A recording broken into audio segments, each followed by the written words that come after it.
السلام عليكم ورحمة الله وبركاته. اللهم صل وسلم وبارك على سيدنا محمد وعلى آله وصحبه أجمعين. النهاردة هنكمل معاكم الجزء الثاني اللي احنا بدأنا بحلب اللبن وترقيده في مكان دافي، وخدنا منه القشطة اللي هي وش اللبن، وعملنا منه طبعا الزبدة وحولناها لسمنة. معاكم النهاردة هنعمل ايه؟ الجبنة القريش.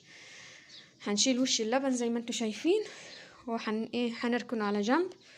ده بقى اللي هنعمل منه ايه، ده اللي بنعمل منه الزبدة وبنحولها لسمنة زي ما انتوا شفتوا معايا في الجزء الاول. هبدأ احط حلة على النار تسخن معايا، والرايب اللي من تحت اللي تحت الوش ده هبدأ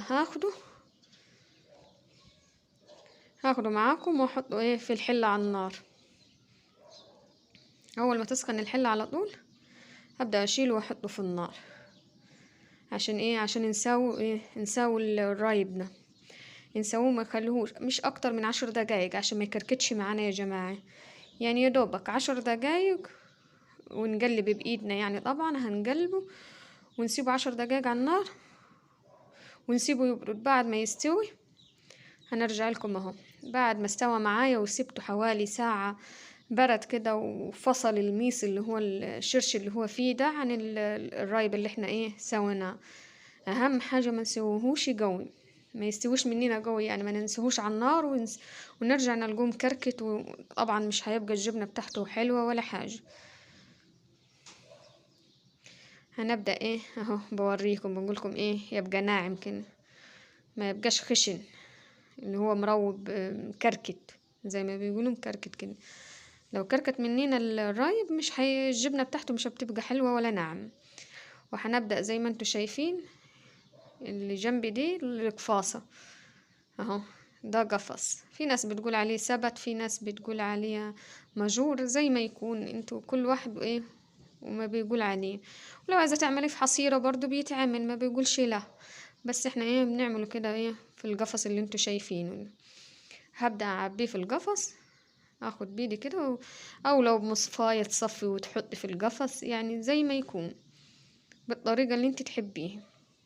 نعبه كده الرايب اللي هو فاصل من الميس اللي انتوا شايفينه ده من تحت يا جماعة. الميس ده ما بيتكبش، ده بيتعجن منه القرص الطرية، بيتعمل منه الشرش اللي هو بتاع الجبنة القديمة ويحط في العلاوة عندك. يعني بنستخدمه في حاجات كتيرة، يعني في القرص الطرية طبعا. بسم الله ما شاء الله جميل، بيخلي القرص هايشة وطرية وجميلة.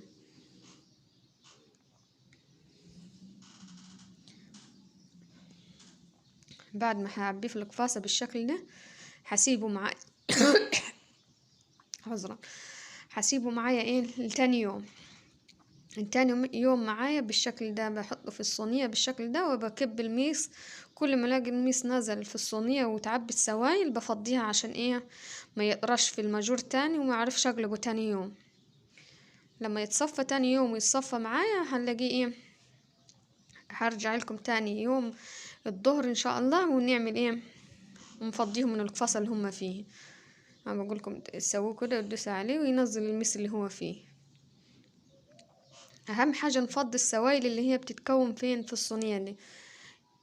كل ما نشوفها اتعبت نكبها عشان ما تضرش معايا الجبنة، ولما اجي اقلبها تتبوظ معايا اهو. ورجعنا معاكم تاني يوم كان بالشكل ده. شوف ازاي نزلت حتة من الماجور، ما بقاش يعني مليان، لان صفى كل السوائل اللي فيه وانا كبيتها.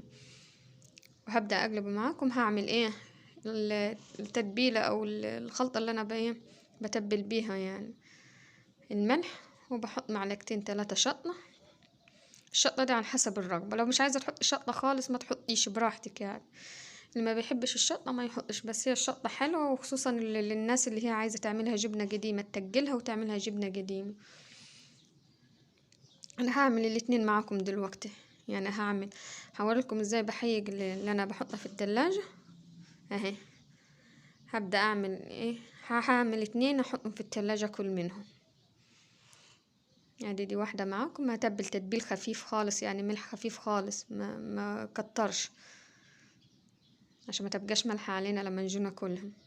الاتنين دول هحطهم في التلاجة. هعمل واحدة دلوقتي معاكم تاني اللي هي الجبنة القديمة.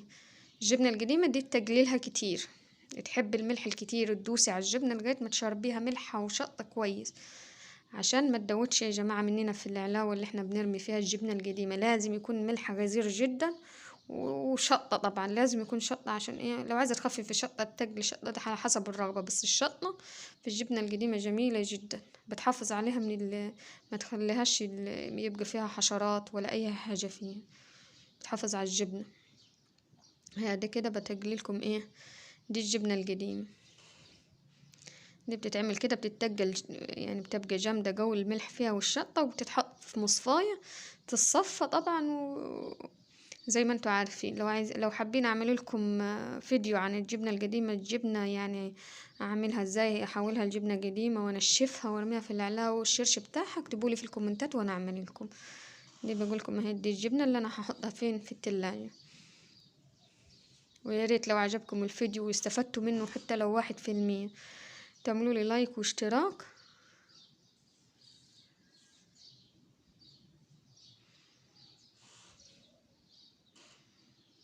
كده عملت لكم الاتنين اهم، وهكمل باقي ايه، باقي تمليح التانيين برضو هتقلهم يعني. هعمل 2 للاكل، والتلاتة هنشفهم، يتحطوا في مكان شمس، في مكان هوا، يتنشفوا في مصفاية ويتحطوا لغاية 2 3، وبعد كده ترميهم في العلاوة اللي انت عاملاها ايه بالشرش والجبنة، تحطي فيها الجبنة القديمة. ودول الأكل. طبعا الجبنة دي اسمها جبنة قريش، جميلة جدا في الأكل.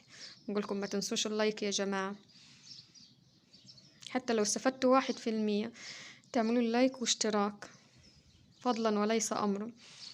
والسلام عليكم ورحمة الله وبركاته، واشوفكم في فيديو جديد إن شاء الله.